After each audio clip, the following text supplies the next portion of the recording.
continue conosco hoje. E assim convidamos a nossa irmã Sandra, ela que ela é trabalhadora desta casa, né?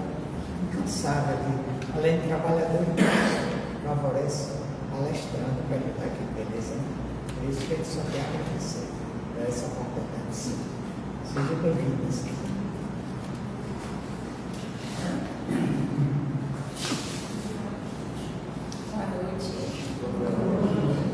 Boa noite a todo mundo que está aqui, né? Que veio pessoalmente. Boa noite também a quem está nos assistindo pela internet. E vim hoje aqui, né? Tô achando que Marta plagiou aí no tema, viu? Nem sabia, né? Não estou nesse grupo, não recebi esse tema aí não, mas estou achando. Então, gente, escolhi falar, já que é a última palestra do mês, desse tema que aqui para nós, né, a gente sempre fala que não existe receita de bolo, que não tem receita, mas o que a gente quer mesmo é uma receita espiritual que nos ajude a viver, né, a estar aqui nesse plano encarnados. Mas eu quero dizer assim, que eu também não sou boba nem nada, que eu não vou falar essa receita logo agora, né? Vou deixar para falar ela mais no finalzinho, porque senão vocês vão embora se eu contar a receita agora. Todo mundo que está na internet sai e quem está aqui também vai embora. Então, uma receita espiritual. E aí eu estava vindo para cá agora e eu lembrei daquela música, Se Aveste Não. Todo mundo conhece, né, aquele forrozinho, Se Aveste Não, que amanhã pode ser tudo, inclusive nada. E eu tenho muito esse lema assim comigo, de até no trabalho, quando eu estou atendendo alguém, eu sempre falo para a pessoa, se aveste não, porque amanhã pode ser tudo, inclusive nada. E aí quando eu estava vindo, me lembrou essa música, porque ela tem algumas passagens importantes. Ela fala de que a lagarta rasteja até criar asa. Uma vez que ela criou asa, ela não vai mais rastejar. Que a felicidade, ela sempre encontra um jeito de chegar até a gente, mais ou menos isso, né? Fugiu agora exatamente a letra. E que a caminhada começa no primeiro passo. Então, essa música, assim, resume bem o que eu quero falar hoje aqui para vocês. Porque esse final de ano, a gente quer muito, no mês de dezembro, às vezes colocar em prática tudo que a gente não conseguiu colocar em prática no ano 2025, por exemplo. E em janeiro, a gente está sempre com aquela expectativa também de refazer metas, planos, e a gente às vezes quer também pegar o ano, tudo que a gente deixou de fazer, não conseguiu, e já trazer para o início do ano. Aí a gente fica, né, em 2 semanas, finalzinho de dezembro, início de janeiro, querendo dar conta, muitas vezes até de uma vida, daquilo que a gente vem trazendo, que a gente pensa que não conseguiu realizar, propostas que a gente não botou em prática, metas que eu não consegui lá dar no check, enfim. Então, às vezes, é o início de um ano onde a gente está sobrecarregado, onde muitas vezes a gente está ansioso, esgotado, irritado, por que não, nervoso, frustrado. E aí tudo isso acaba gerando esse caldeirão de sentimentos e de emoções que a gente sente muito no início do ano. E aí eu fiquei pensando nisso, e quem estava aqui segunda-feira, né, passada, sabe que a leitura que caiu pra gente, eu achei interessantíssima. E aí eu falei, não, vou trazer essa leitura, né, porque nem todo mundo estava aqui na segunda. A leitura do Evangelho foi aquela, observai os pássaros do céu. Eu vou ler só um pedacinho dela que está lá em Mateus, para vocês entenderem porque que eu gostei tanto que a gente discutiu ela aqui. Observai os pássaros dos céus. Eles não semeiam e não colhem, e não amontoam nada dos celeiros, mas vosso Pai Celestial os alimenta. Observai como crescem os lírios do campo. Eles não trabalham e não fiam. E entretanto, eu vos declaro que Salomão, mesmo em toda a sua glória, jamais se vestiu como um deles. Não dá o versículo todo, dá só um pedacinho. E aí, na leitura de segunda, me fez lembrar muito essa passagem E quando a gente foi destrinchando ela no estudo, a gente foi pensando que essa passagem de Mateus, acho que 4 ou 5 vezes, ele cita a palavra inquietação. Até na segunda eu estava facilitando e eu falei isso. Então me chamou muita atenção, porque eu já vinha com esse sentimento do final do ano e do início do ano, né? E a minha própria prática profissional me faz escutar muito essas angústias. E aí eu falei, poxa, casa muito bem com isso que eu estou querendo falar. E não é à toa que ele fala 4 vezes a palavra inquietez, né? Não vos inquietais, em vários momentos. Aí eu fiquei pensando assim, a gente pensa que a ansiedade é algo muito do nosso momento presente. Mas se Jesus já passou uma mensagem como essa, da gente observar os pássaros e os lírios, é porque naquele momento a inquietação também existia. Não é só um problema do nosso tempo atual. E esse texto, ele tem para mim assim, um objetivo muito prático. Não ele é até poético, e o próprio texto diz isso, que Jesus pegou uma analogia, uma alegoria poética, mas ele vai mais do que só tratar de poesia ou dar uma vestimenta bonita para aquilo. Esse texto, ele é pedagógico e terapêutico ao mesmo tempo também. Então, lá no capítulo, ele vai falar isso tudo. Então, ele não está repetindo o tempo todo, não vos inquieteis com nada. Ele está querendo que a gente possa entender realmente que a inquietação, poxa, é um comportamento, uma atitude muito do humano ainda, muito da gente que está aqui, nesse plano de provas e expiações. Aí, o parágrafozinho lá, o capítulo todo, vai terminar assim. Por isso, não estejais inquietos pelo dia de amanhã, porque o dia de amanhã cuidará de si mesmo. A cada dia basta o seu mal. E eu até falei que eu tenho essa frasezinha anotada, para eu não me esquecer, que a cada dia basta o seu mal. Que é como um exercício mesmo, para que eu não entre nessa roda viva que é a ansiedade. E aí a gente também concordou, né, disse também que gosta muito. E aí essa passagem, no destrincha dela, do capítulo, fala assim, que a princípio a gente pode ouvir e pensar que Jesus está querendo que a gente seja passivo. Não é que ele não quer que a gente se inquiete, já que ele está falando que o pássaro não semeia, mas come, que o lírio não fia, mas tem lá a roupa bonita dele, né, a própria flor. Mas não é, porque isso seria uma contradição muito grande, até pela lei do trabalho. Então, o que Jesus, ele quer muito deixar claro para a gente nessa passagem é o que a gente também estudou lá, é a questão da providência e a diferença entre previdência, né? Então, eu não quero me adentrar nesses aspectos, não. Eu quero ficar mais com a questão da inquietação do dia e de cada dia basta o seu mal, ainda que a gente não se inquiete por conta disso.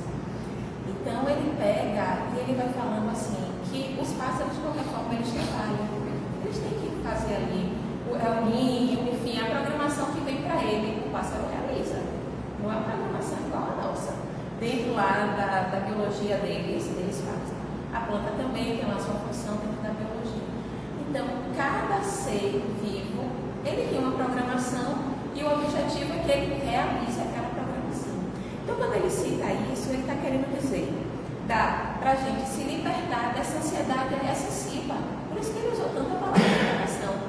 Num parágrafo pequeno, uma passagem, no versículo, acho que é do 14 ao 26, ele fala 4 ou 5 vezes essa palavra. Aí ele quer também, quando ele usa essa alegoria, nos dizer do valor do que é simples. Então Jesus não pegou uma coisa altamente rebuscada para falar. Ele pegou elementos da natureza, e isso também não foi à toa. Foi para também nos dizer que é o simples, que é muito complexo por si só, é que a gente também vai conseguir compreender aquilo que a gente passa e tirar grandes lições. Então essa passagem, ela fala da presença no agora, ficou muito marcante isso, no simples, como um grande convite para até que a gente pare, para que a gente possa prestar atenção aqui agora, para que a gente não se antecipe, como ele diz lá, né? Para que a gente não esteja preocupado com o dia de amanhã. Porque na real, o que a gente tem é o dia de hoje. A gente só tem hoje mesmo. Claro que a gente faz planos, perspectivas, tudo isso isso é importante também. Mas o que a gente tem de fato é o dia de hoje. E aí eu achei algumas mensagens que estão colaborando com isso, né? Tem uma mensagem de Emmanuel que ele fala: cada dia é uma lição viva. Não te inquieteis com as tarefas do amanhã. Realize fielmente o bem de hoje e o futuro se encarregará por si mesmo. Então aqui Emmanuel está dizendo: realiza fielmente. Fielmente de fidelidade, né? Essa passagem também lá dos pássaros, em algum momento Jesus fala assim: se eu dou isso para o animal e para a planta, será que ele não nos daria o provimento de amanhã? Então ele pede que a gente tenha confiança. É isso que ele está falando. Então não é a fé de acreditar, é a fé de fidelis, né? Fidelidade. Então por isso que ele está falando aqui: realiza fielmente o bem de hoje e o futuro se encarregará a si mesmo. Então já vi que Emmanuel fala isso. E aí também eu achei uma passagem também que é um autor que eu gosto muito, que é Marco Prisco. A gente sempre pensa em Divaldo e Joana, né? Mas Marco Prisco tem livros excelentes como Divaldo. E o nome do capítulo dele é Ganhe o Dia de Hoje. Ganhe o Dia de Hoje. Vós não sabeis o que se sucederá amanhã, ninguém sabe. Ó, a música fala assim: pode acontecer tudo, então, o que tem lá no texto? Use o seu dia, tornando importante para você. Começar nas pequenas realizações. Já está aí também nos dizendo alguma coisinha, né? Qualquer tarefa, começar nas pequenas realizações ou qualquer tarefa. Então, a gente aqui não vai fazer escolha de tarefa não, né? Está pronto, vou fazer mais um curso, vou ver a palestra lá do palestra de fulano de tal. Não. Enriqueça seu dia com experiências valiosas. E aí ele desenvolve um pouquinho e no acabar que todas as experiências, todos os encontros que a gente tem durante o dia são o quê? São valiosos por si mesmo, porque não se repetem. Ainda que aquele problema que eu tenho no trabalho, amanhã eu sei que vou ter o mesmo problema, não é exatamente igual, porque alguma coisa já está diferente. Então aí ele fala, né? Que enriqueça o seu dia com experiências valiosas, poupe o dia de amanhã aos remorsos que nascem no dia de hoje. Então poupe o dia de amanhã dos remorsos, das aflições, das inquietações, de tudo que você hoje já está vivendo. Porque vai saber o que amanhã nos espera, né? Uma solução pode chegar, uma ideia nova, e lá o texto ele fala que Jesus deu inteligência para que a gente possa ir desenvolvendo os nossos problemas. E aí ele fala assim: conclua o seu dia. Conclua o seu dia. Porque a gente dorme e a gente não sabe o que acontece. O ano passado eu estava numa trezena de Santa Flora, que eu faço. E uma pessoa deixou outra pessoa lá, o marido deixou a esposa na trezena. A gente viu, deixou a esposa lá. 2 horinhas de trezena. Ele voltou para pegar a esposa. A gente viu ele pegando a esposa. Depois, naquele mesmo dia, 1 horinha mais tarde, a gente soube que ele tinha um ataque do coração fulminante e morreu. Então, conclua o seu dia. A gente não sabe do dia de amanhã, a gente não sabe nem se a gente acorda. Uma pessoa que 4 horas antes a gente tinha visto, a gente ficou sabendo que tinha falecido. Então, a finalização desse capítulo de ganhe o seu dia é esse. Se ele começa falando para a gente usar o nosso dia, a gente deve concluir o nosso dia também. E aí, Joana, lá no Homem Integral, a gente está falando de inquietação, né? Ninguém melhor do que a Joana para falar de ansiedade. Aí ela fala: a ansiedade é filha do medo e da ilusão do controle. O ser humano sofre porque abandona o momento presente, que é o único espaço real de transformação. Então, o único espaço real de transformação que a gente tem é o momento presente. Porque no amanhã eu não sei se eu estou viva, o que me aconteceu ontem, eu não posso voltar no ontem para resolver.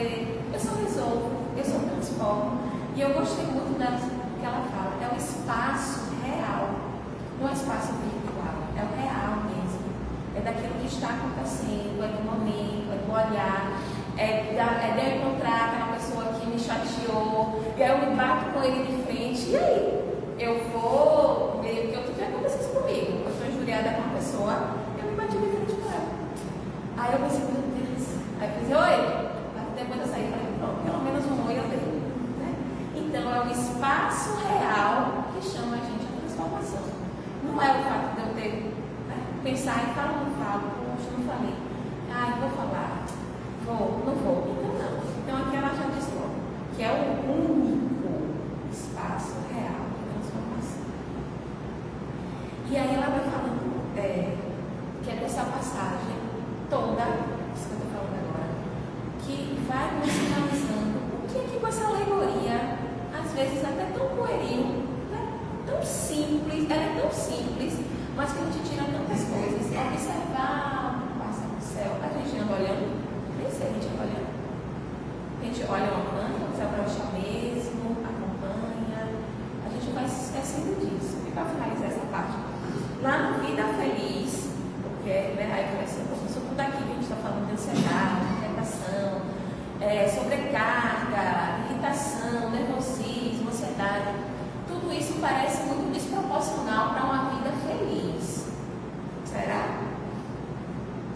Vê o que ainda não está ocorrendo e precipita-se a situações indesejáveis para arrepender-se depois. Aqui só tirei um trechinho, ela está falando assim, que às vezes a gente está olhando uma situação e a gente se precipita tanto para agir logo, sem dar tempo, para que a gente possa ver melhor, que eu possa entender melhor a mensagem, e aí depois o que acontece? A gente se arrepende. A ansiedade mal dirigida produz danos orgânicos, isso ninguém duvida, e a sudorese, só para falar desse daqui, mas fora as outras questões, mais mesmo do adoecimento crônico. Então, a ansiedade mal dirigida produz danos orgânicos de variadas classes e gera mal-estar onde se apresenta. Então, além de tudo, ela acaba gerando um certo mal-estar no ambiente, no espaço. Seja no espaço, no meu espaço mesmo, da pessoa, daquilo que me cerca, mas certamente também no espaço que está ao meu redor. Isso aí é algumas situações onde os nossos mal-estar acaba meio que contaminando, ou fica todo mundo pisando em ovos com a gente, por situações de muita irritação, de quietação que a gente acaba fazendo.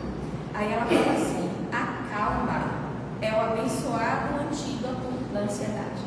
Mas aqui, gente, não é a calma como instituição aqui em cima, não. A calma disso, de espera. Não é a calma do você me dizer lá, que agora eu sossego, uma menina lá, né? No programa. Tranquilidade, que eu sou tranquila. Não, essa calma tem de entender o momento, de dar espaço para que as coisas se acalmem. Então não é só a calma retórica, é a calma sentida. Aí ela fala, né? A calma é o abençoado antídoto da ansiedade, que advém quando deseja esforçar-te para viver bem, em paz e em confiança com Deus. Então a calma não é um estado que eu vou adquirir sem esforço. Sem esforço. Já está claro aqui. Por isso que lá na passagem, Jesus não está falando de passividade, quando ele nos diz que a gente olhar as aves do céu e observar os lírios do campo. Não é passividade. Essa calma, ela só advém quando a gente deseja se esforçar para conquistar ela. E isso aí muda tudo. Aí Joana termina assim, que o amor vivido em ações simples reorganiza o mundo interno da gente. Então são as ações, a contemplação, né? É quando eu paro e eu olho para algo que às vezes eu acho que é simples demais, ou é uma criança brincando, é uma frase que uma criança nos diz, é literalmente uma planta que a gente não tinha percebido que está ali e a gente percebe. E aí, na segunda-feira, quando a gente estava lendo, eu falei assim, gente, isso me lembrou uma passagem de um livro de um psicólogo canadense. Ele é Jordan Peterson. Então ele tem um livro chamado As 12 Regras para a Vida. E aí tem lá as 12 regras, né? Tem regra como, a primeira regra é manter a postura ereta, para levantar-se. E isso já diz muito. Jesus também nos pede esse tempo todo, não é? Pega fazer a nossa cama, o nosso leito, se levantar. Então, ele começa com essa. Aí tem um assim que também é interessante. Não, se compare com o que você foi ontem. Não com o que você está esperando ser, nem com outras pessoas. A minha comparação tem que ser sempre comigo mesmo. Porque da história do outro eu não sei. Eu sei da minha história de vida. Mas o que eu quero falar mesmo é da a última regra da vida dele, a 12ª. Que é, faça carinho em um gato quando encontrá-lo na rua.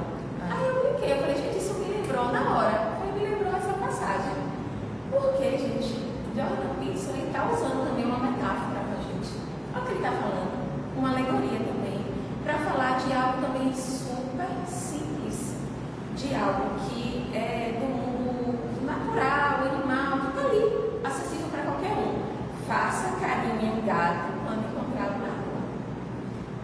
O livro todo, ele tem um argumento de que a vida é um caos, de que a vida tem sofrimento, sim, e que a gente precisa assumir responsabilidades para pôr em ordem essa vida que é caos e que também inclui sofrimento. Porque essa vida feliz, ela não é desprovida disso, né? Das provas, das tentações, tudo aquilo que a gente passa.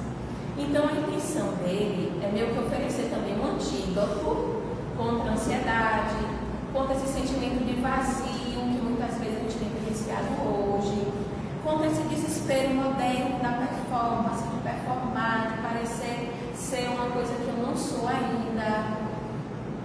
E aí vai oferecendo essas regras. E essa regra é muito interessante porque ele também traz o quê? A valorização das pequenas atitudes. São nas pequenas coisas que a gente vai construindo. Como a música lá falou, né? Toda caminhada começa no primeiro passo. Não dá para caminhar se não for no primeiro passo. Aí ele fala assim, que a gente precisa ter atenção a pequenos gestos ou aos momentos de ajuda. E isso nos ajuda a reduzir a ansiedade.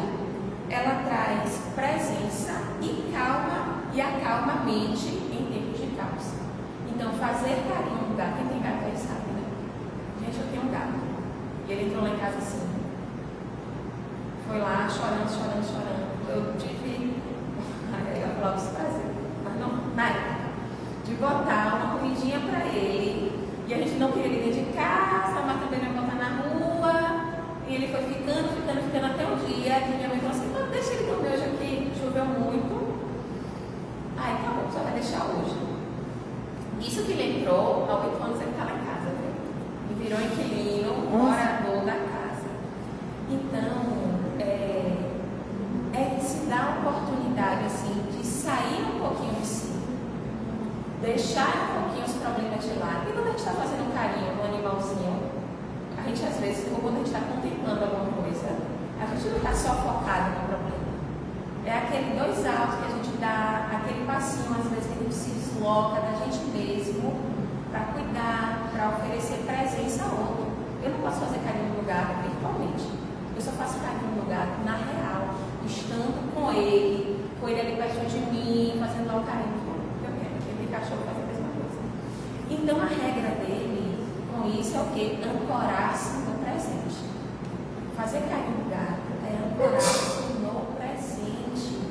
É mais uma vez estar no aqui e agora. É reconhecer que esse carinho bobo muitas vezes vai me tirar desse estado, às vezes, de inquietação que eu posso estar. Porque eu vou estar oferecendo ali a minha presença àquele animal.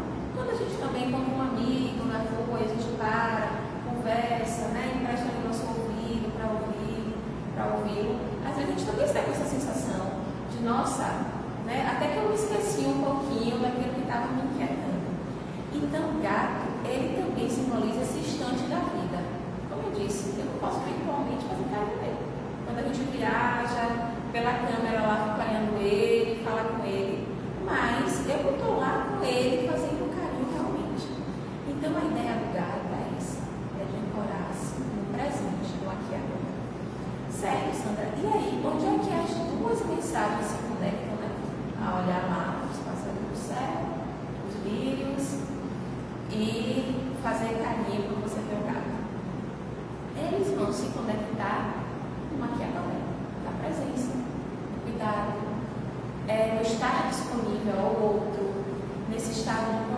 preocupação, que é importante, ninguém pensa também em ansiedade, sem ir trazer um pouco dessa calma. Agora, como a gente ouviu, né? É preciso esforço, é preciso desejar esforçar-se. Então, o gato, ele não resolve nada. Assim como a nossa inquietação, essa preocupação que a gente fica, às vezes se preocupa tanto que a gente se esquece de se ocupar com o problema real. Eu estou tão preocupada no que pode vir a acontecer que eu não estou me ocupando realmente do que pode fazer com que aquilo não aconteça ou por tentar resolver o problema. Então o gato também, ele não resolve todos os meus problemas, não. Vou fazer carinho no gato e sair, já ufa. Não. Mas ele só me chama para estar conectada e me lembrar que talvez é nesses pequenos momentos que eu vou incluindo no meu dia, que eu vou estando presente, é que eu vou diluindo aquele problema, que eu vou concluindo o meu dia, para que eu possa terminar o meu dia com essa sensação de que eu ganhei, de que eu usei, de que eu aproveitei o dia. Então, o pássaro também, o pássaro nos ensina a confiar. O gatinho, qualquer animalzinho, gente, até o bebê, a criança, ele depende muito da gente. Então, tem muito uma questão de confiança nas ações que aquela pessoa que está como cuidadora está emitindo. Então, a nossa postura diante do Cristo também deve ser essa, né? A gente tem que confiar em quem está cuidando de nós, porque senão ele destrambelha tudo. E aí, a gente vai vendo essa certeza de que, sério, não resolve tudo, né? No outro dia, com fé em Deus, eu acordo, deito para dormir, eu peço que outro dia eu acordo, vai que eu acordo. Sério, e aí eu vou ter que lidar com aquelas coisas, mas eu vou ter sempre que lidar com o dia de hoje. Por isso que ele fala, né? A cada dia bate o seu mal. Eu nem sei o que vai acontecer. Eu primeiro, eu não sei se eu estou viva. Aí eu também não sei, né? Quando pensar só em mim, não sei se a pessoa que eu estou meio injuriada vai estar viva também. Aí eu posso pensar que meus problemas se acabaram. Ou se alguém me dá uma solução, ou se outra coisa acontece, se alguém falar, opa, é verdade. Ou se a pessoa vem até mim e diz assim, vamos se resolver. Então a cada dia baixa o seu mal. A gente já tem muita coisa para resolver, um leão para matar por dia. Então Jesus está ensinando algo muito concreto aqui para a gente, né? Que a gente não deve carregar nossas aflições, nossas inquietações todas para o outro dia. A gente tem que aproveitar o dia na certeza de que a gente precisa resolver algumas situações. Quando lá o rapaz, né? Eu me bati com ele, não é assim, mas eu já estou sentindo que eu tenho que melhorar essa vida. Eu tenho que, em algum momento, não ficar somente nesse oi quando o acaso me botar de cara com ele. Eu também tenho que ajudar o acaso. Eu também tenho que ir concreto para o real do dia a dia. E aí ele fala assim, por que é importante a gente, né, pensar a cada dia basta o seu mal, a sua aflição? Porque isso reduz o horizonte. Isso reduz a noção, isso limita o que eu preciso fazer. E isso aí já tira uma carga de ansiedade horrível por cima de mim. Quando o espaço que eu tenho, aquilo que eu acho que pode, eu vou empurrar no dia de amanhã. Então isso já vai reduzindo tudo que eu preciso fazer. Vai me dando um senso de limite, vai me dando um senso de completude, realmente de concluir. Aí ele fala assim. E aí a gente precisa trazer a atenção para um gesto possível. Por isso que ele falou, observar ou fazer o carinho no gato. Gente, isso é um gesto possível, ou não é? Não é esperar 1001 coisas acontecer, fulano falar comigo, a mãe, o pai, sei lá, uma pandemia vir de novo, eu tenho problema de saúde, achar que eu vou morrer, aí eu preciso ligar para aquela pessoa. Não.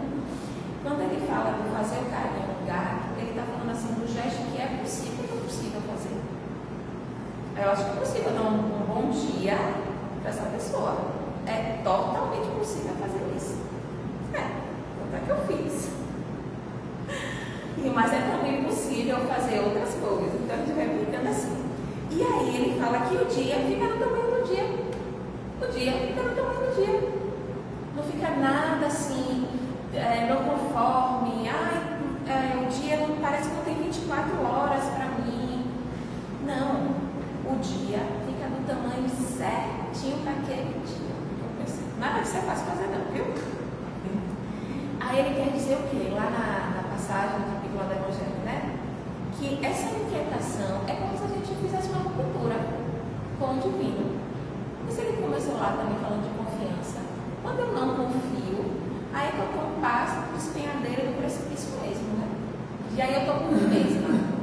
Aí eu já vou recolher aqui os ganhos que eu acho que devo, né? Então ele também está falando isso, da caridade, da gente aproveitar e do aprendizado. Aí quando eu estava pensando nisso, eu me lembrei de Marta e Maria. Gente, vocês lembram da passagem, né? Lá de Marta e Maria? A gente é muito Marta, né? O nosso arquétipo é de Marta, ainda não é Maria. A grosso modo, a gente é Marta. Aí Marta fala assim, ó, Senhor, não te importas que minha irmã me deixe sozinha a servir? Diz-lhe que venha me ajudar. Aí a resposta de Jesus para Marta, andas inquieta e preocupada com muitas coisas. Quando uma só é necessária.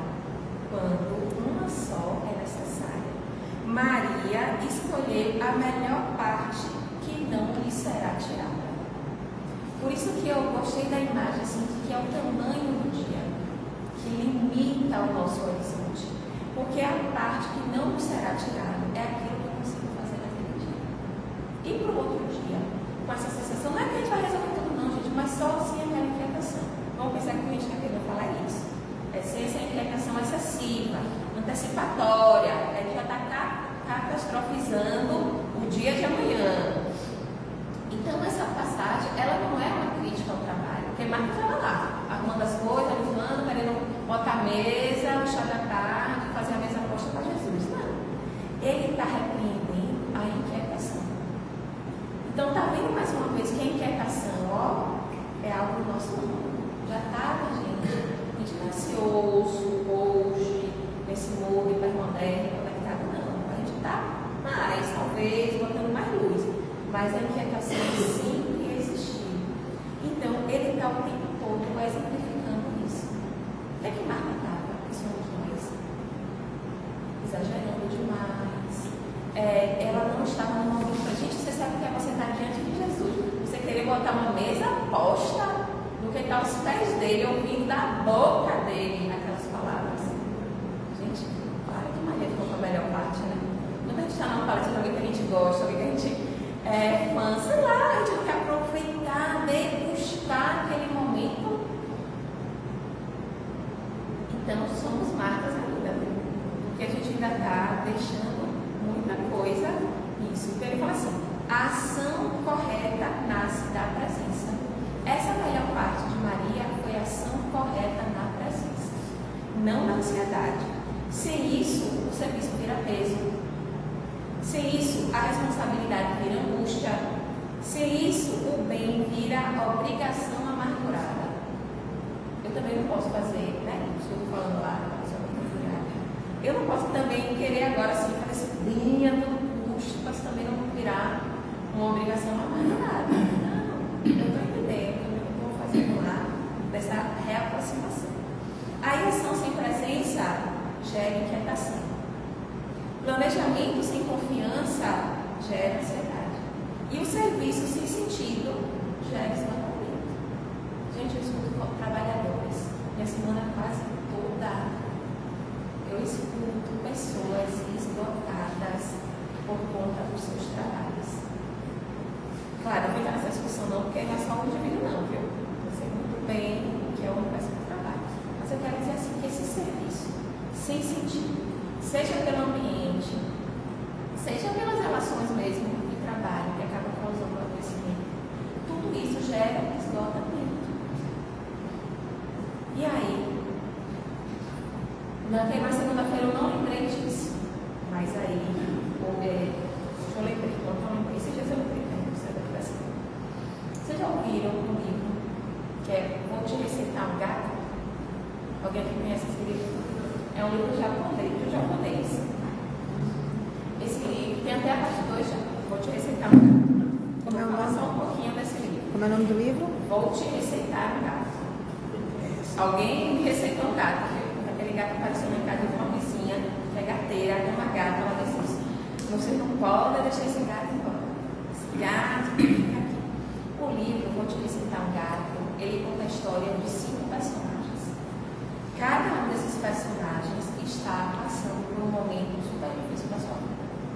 como esses que eu falei aqui, esgotamento, irritação, depressão, angústias mil, todos os tipos que vocês possam imaginar.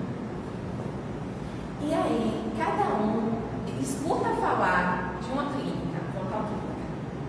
Essa clínica não existe anúncio dela, não existe nada assim onde você possa ver, isso pode ter. É alguém, quem chega na clínica, como é que você soube? Alguém, o amigo, do primo, do cunhado, do irmão, da minha mãe, aquela história que indicou. E as pessoas têm muita dificuldade em encontrar a clínica. É sempre um beco, é uma rua, é escuro, aí é um prédio, tem que subir escada. E tem algo que diz assim, que a porta é pesada. Para entrar naquela clínica, tem que abrir a porta pesada. Ele faz essa observação durante o livro, todas as 5 histórias da porta que é pesada. E aí, o primeiro personagem, ele, para mim, é a melhor história. Ele está com uma grande situação no trabalho, né? Porque ninguém está, né? Ele está com uma grande situação no trabalho dele. E aí, ele escuta isso, vai para esse lugar, chega lá e conta o que está acontecendo. E ele está pensando que ele vai sair, né? Com a prescrição dele lá, fluoxetina, diazepam, sei lá o quê. E ele sai com o gato, dentro de uma caixinha, e o manual de como cuidar do gato.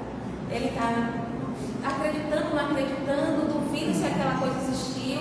Ele sai, ele nem sabe como é que ele chegou. E tem outra coisa, quando as pessoas saem dessa clínica, é como se elas já estivessem na rua. Aquela dificuldade toda de chegar lá, parece que está ali, passando uma coisa. E aí, tá, mas aí ele vai, né? Ele acredita que aquilo pode melhorar, leva esse gato. Ele chega no apartamento dele, ele está num processo crônico de adoecimento mental já grave, com questão do trabalho. A casa dele está uma zona, um caos. Ele tem que ir para casa, então ele tem que recolher embalagem de comida, sujeira, a roupa que está espalhada. Ele vai ler o manual, o que é que o gato precisa. Ele está uma coisa bem simples e resumida: alimentar, cuidar da caixa de areia, botar água e, sempre que possível, fazer um carinho com o gato, né? E aí dá 10 dias. É uma prescrição de 10 dias para aquele gato. O cara vai, aconteceu uma coisa no trabalho dele, ele volta com um documento que não era nem que ele está em mão, mas ele vai fazer um favor, tá? O que é que acontece? O gato come o documento. Enfim, gente, ele acredita que perdeu o emprego, e aí ele procura, o gato estava em carro, ele cai em outro emprego. Para resumir a história toda, que eu não vou contar 5, mas li um livro, né? Ele tinha a vida dele muito modificada, um pouco a partir disso. Ele acredita que perdeu esse emprego, mas ele não perdeu ainda, porque não se pode desempregar um trabalho fazendo nada, né? Lá no livro não está claro. E aí ele encontra um outro trabalho, braçal mesmo. Lembra lá do esforço que eu preciso fazer? Então, nesse trabalho braçal, ele não tem tempo de pensar. Ele chega tão exausto que na primeira semana os chefes vão buscar ele em casa, porque ele não aguenta nem levantar da cama, porque ele está exausto. E ele começa a ver que aqueles pensamentos todos, aquela inquietação, aquilo tudo que ele vem sentindo, o trabalho braçal, ele coloca a pessoa tanto no aqui e agora não precisa fazer, que ele não tem espaço para tanto pensamento na vida dele. Ele cria essa nova rede de afetos com essas pessoas desse trabalho novo, que gostam muito do gato. Ele pede mais 7 dias com o gato, ele vai lá, né, para o médico, psiquiatra. Pede mais 7 dias com esse gato. Então, ele vai se apegando tanto ao gato e vai fazendo relações com outras pessoas a partir desse gato. Só que o dono do prédio não vai saber que tinha um gato, né? Aí chega nesse momento crucial dele. Ele, desesperado, pede que os donos da empresa fiquem com o gato. Mas o dono da empresa diz não. Esse compromisso é seu. Esse gato é cuidado seu. A gente gosta, o dono gostava muito do gato. Ajudava. E aí o dono diz assim: o que é que você precisa fazer para cuidar desse gato? Aí ele fala: sair do apartamento, do prédio que não pode ir mal. Ele precisa sair daquele emprego, que ele descobre que ele não tinha sido mudado embora ainda, mas ele precisa sair daquele emprego, só estava adoecendo ele. Não que ele vá ficar no trabalho braçal, ele tinha estudado, pessoas como essa, mas o momento era aquilo ali ou aquilo que ele precisava. E aí o Dom Francisco tem que tomar uma atitude. Ele vai lá e o psiquiatra da clínica fala assim: esse gato vai ser sacrificado. Aí ele começa a chorar, pelo amor de Deus, não. Aí o Dom fala assim: sim, você vai fazer o quê? Aí ele fala: eu vou ficar com o gato. Então, ele acaba modificando a vida dele no aqui e agora, tendo realmente que se esforçar, vendo que a mudança não acontece sem esforço e sem decisões. Ele teve que tomar decisões. Quando ele soube que ele não tinha sido demitido e aqueles documentos acabou descobrindo que o gerente dele estava fazendo falcatrua na empresa, coisa assim. Então, ele ia ser mantido mesmo no trabalho. Mas aquele trabalho já vinha vencido ele, não tinha mais conexão nenhuma com ele. Então, ele teve que fazer uma escolha. Eu vou seguir essa vida aqui ou eu vou dar o primeiro passo para sair disso? Então, o livro, ele vai contar depois a história de um homem de 50 anos que também está vivendo lá uma crise, que fala muito pouco com a mulher, fala muito pouco com a filha. Foi receitado um gato para ele. O que acontece? Conversa dentro de casa, a família toda se reorganiza em torno daquilo ali. Ele não fica com essa gata que foi, porque tem um motivo. Depois tem a história de uma criança que está sofrendo na escola com um grupinho, tudo coisa assim também que acontece. A gente está sofrendo na escola com um grupinho, o índice da mãe, também da clínica que entra assim, entra com lá, e essa mãe mesmo ela fala, a porta era tão pesada que ela ia desistir. Só que ela está com a filha, e a filha quer o atendimento. Aí ela não desiste pela filha, que consegue abrir lá a porta pesada. Aí tem a história de... esqueci agora. De uma mulher alcoólica, que não tem paciência com ninguém, e aí receitam para ela 2 gatos. Tem coisa melhor do que você ter paciência, não só com 2. E o último é de uma geisha, que também tem uma história bem triste da geisha. E a geisha está muito presa ao passado. A geisha é receitada um novo gato, mas ela teve um novo gato que fugiu. Ninguém sabe o que aconteceu. E ela não quer amar e não quer cuidar daquele gato que foi receitado, porque ela está presa ao gato que há muito tempo atrás ela teve. Até o dia que ela se dá conta que o gato meio que ia fugir, e ela chama e o gato não reconhece ela cai em si, de que ela não se esforçou em cuidar daquele gato, que ela não teve abertura, que ela não criou um ambiente favorável para ela cuidar do gato. Então, ela vai traficar com esse gato. E aí a história dela fala assim, que a partir daquele momento que ela entende isso, para ela chegar na clínica foi fácil dessa vez. Porque a partir do momento que às vezes a ficha cai, né? O véu dos seus olhos, as escamas caem todas, fica mais fácil essa sensação de estar perdido, de você se encontrar. Então, ela consegue, ela pensa assim, que agora ela não está mais tão perdida, porque ela tem um caminho. O caminho, ela não tem garantia do caminho não, viu? Mas ela tem um caminho agora, que foi essa decisão de cuidar, de se abrir a cuidar desse gato. E aí, quando ela vai embora, que é o último, né, para finalizar o livro, a enfermeira, quando eu falei que tem uma enfermeira lá bem pitoresca, e o médico, eles falam para ela também assim, que ela agora não vai se perder. E ela é a primeira que sai da clínica e se assusta também, como ela já está na principal avenida lá do Japão, não lembro agora da cidade. Já está lá na principal avenida. Aí ela fala que ela não vai mais tanto olhar para o passado, porque ela agora já sabe que se caminha é para frente. Então, esse livro, Vou Te Recitar o Gato, gente, quem sabe o que a gente está falando aqui, né? Ele é um livro que a gente chama, é que eu tenho um nome de livros, então eu gosto de muito livro. Esse livro eu já trabalhei no grupo de livros. Ele é tipo essa literatura de cura, né? Hoje em dia lá, muito essa parte oriental, Japão, Coreia, etc. Então é isso, é um livro muito simples, mas as histórias são muito envolventes, porque a gente vai se ver em vários momentos naquelas histórias. E aí, a gente vai realmente vendo que o livro não é que vai receitar um gato e tudo também vai mudar. Não foi isso. Foram as pequenas ações, as pequenas decisões, o esforço o personagem do Homem da Meia Idade, tem uma hora que a filha dele diz assim pro pai, né? É muito esforço e desgastante, a gente gasta muita energia ao fazer um elogio para alguém. E aí ele quer fazer um elogio para alguém. E aí ele vê que para você elogiar alguém, você tem que prestar atenção na pessoa. Você tem que ver que característica você vai elogiar. Você tem que parar um pouco e se dar conta de quem é aquela pessoa. Aí ele lembra da filha assim, bem como fulana disse, para elogiar alguém, precisa de sacrifício, precisa de esforço. Então, as nossas mudanças, elas precisam sempre desse gostinho, que é essa vontade de nos esforçarmos para conseguir as mudanças que a gente quer. Então, não é que o gato vai salvar a vida de ninguém, né? Quero que ninguém, o gato, o cachorro, ou só olhar os passarinhos.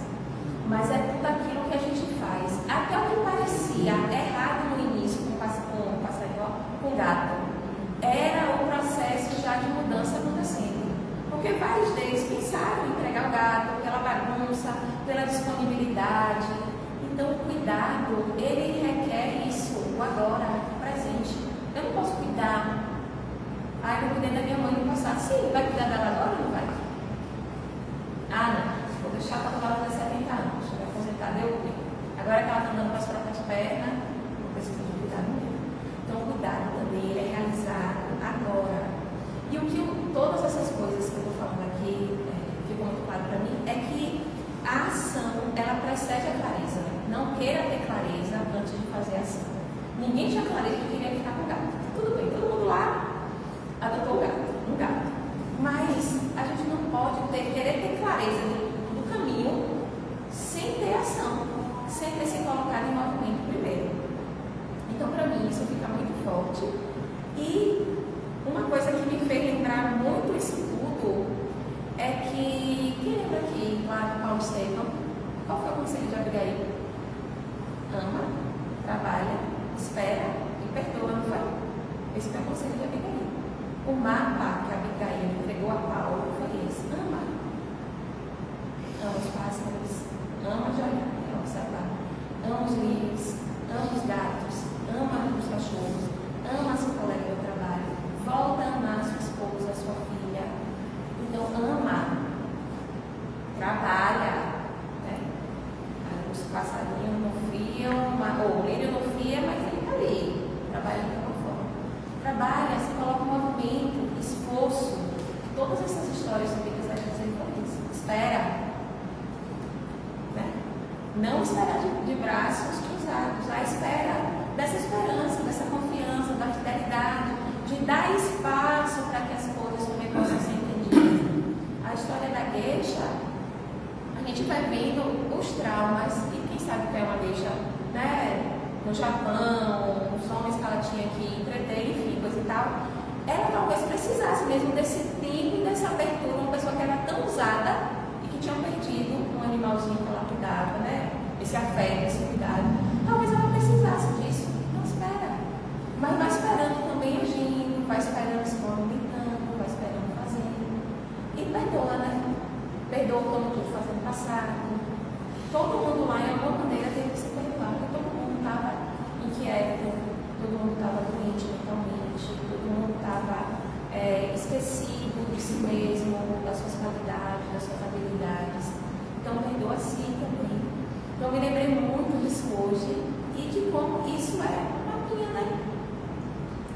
Aí o livro, já percebi, ele fala assim: cuidar do gato não é apenas alimentá-lo ou limpar a sua casa. É aprender a observar, a escutar, a estar presente. É perceber que enquanto dedicamos atenção ao outro ser, aprendemos a nos cuidar. O menino do primeiro, a casa dele era um caos. Ele teve que limpar a casa dele. Tirar lixo, literalmente, resíduo de tudo que tinha. Então, é quando dedicamos atenção ao outro que aprendemos a nos cuidar e a entender melhor a vida que nos rodeia. Então, essa aqui é uma citação do livro. Eu poderia ficar facilmente em qualquer citação espírita, né, nossa, do que a gente simpatiza aqui. Então, gente, uma passagem lá no capítulo, né, que pode observar o passo, ele fala assim: vosso Pai sabe o que necessitais. Então, Jesus, ele sabe de tudo que a gente necessita e nos será dado conforme a nossa necessidade. Esse é o fundamento da confiança. Não será negado para a gente nada do que a gente precisa para evoluir. Nem que precise ranger de dente, nem que precise passar por um sofrimento, uns percalços. Ele vai falar isso. Viver o agora é viver com fidelidade. Porque o amanhã, ele dará os seus próprios cuidados, né? Para a gente não se inquietar, como ele falou, não ser mal. Mas, gente, o amanhã, ele pode também trazer as forças necessárias que a gente precisa. Então, a gente se desgasta hoje e amanhã talvez venha essa força necessária que eu preciso para resolver o problema. Então, se eu me desgasto, eu não estou ambientada. Passou e eu não fui. Então, para concluir, isso tudo que eu quero dizer, que eu não sei, né? Se quando você sair daqui, você vai observar um pássaro. Eu não sei se você vai olhar um lírio. Eu não sei se você vai acariciar um gato na rua. Eu não sei se vão te receitar um gato. E a receita que eu falei, né? Que eu ia dar agora, né? Então, o que eu quero é que a receita espiritual, a receita que eu quero que alguém receite para vocês, é Jesus, né? Então, muito obrigada. Viu, pessoal?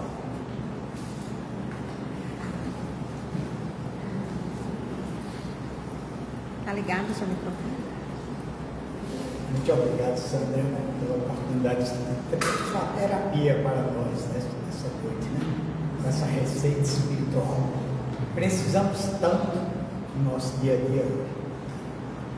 Há muitas preocupações com esse tipo de problemas, que às vezes esse pequeno detalhe faz a gente diminuir as inquietações.